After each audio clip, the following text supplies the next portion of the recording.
Merci, honorable président et représentant des partis politiques, honorable président et représentant des organisations de défense des droits de l'homme, distingué président et représentant des associations de la société civile, chers invités, en vos grades, qualités et fonctions.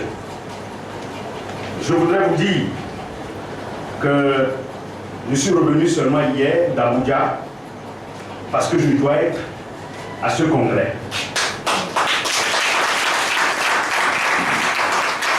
Je voudrais vous dire que j'ai quitté notre pays le mercredi passé. Ce n'est plus un secret pour personne. Pour aller déposer la réplique dans le dossier de M.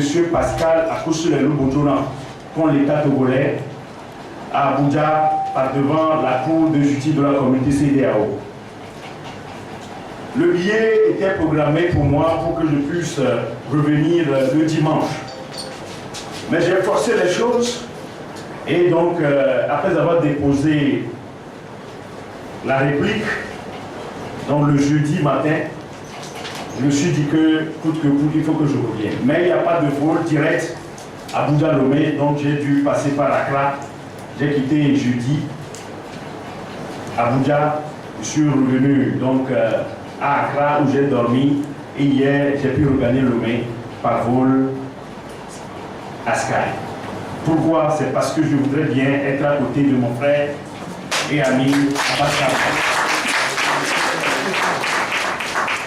Je voudrais, comme l'a dit tantôt quelqu'un, vous dire que je suis surpris parce que on a l'habitude de dire que le parti politique MRC se résume à Baskabo, mais je vois que les militants sont nombreux et j'en suis fier.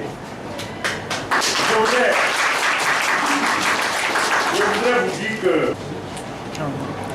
nous sommes des organisations de défense des droits de l'homme. Et notre objectif, ou bien nos objectifs, se résument en ceci. C'est pour défendre le bien-être de tous les Togolais en luttant contre tous les cas de violation des droits de l'homme. En luttant contre le népotisme, la gabegie, la concussion, la corruption.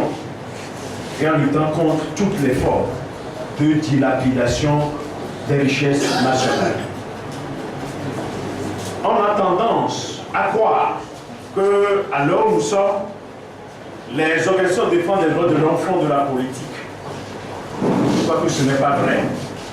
Notre souhait le plus ardent, c'est que les choses aillent normalement dans notre pays. Et je voudrais vous dire que je me fonde fondamentalement sur les dispositions de l'article 21 de la Déclaration universelle des droits de l'homme, qui nous amène à nous prononcer sur tout ce qui a trait aux élections. L'article 22 de la Déclaration universelle des droits de l'homme dispose ce qui suit. La volonté du peuple est le soubassement de tout pouvoir politique. Et cette volonté doit s'exprimer à travers des élections libres, démocratiques et honnêtes qui doivent avoir lieu périodiquement. Alors c'est à cela que nous avons fait note la question des réformes à laquelle tout le monde aspire dans notre pays. Vous savez, ce n'est également perdu à personne, tout le monde le sait très bien, que le chef de l'État lui-même, en réceptionnant le rapport de la commission Vérité, Justice et Réconciliation, avait eu à dire que les réformes sont très importantes pour la paix dans notre pays, pour la réconciliation, la vraie.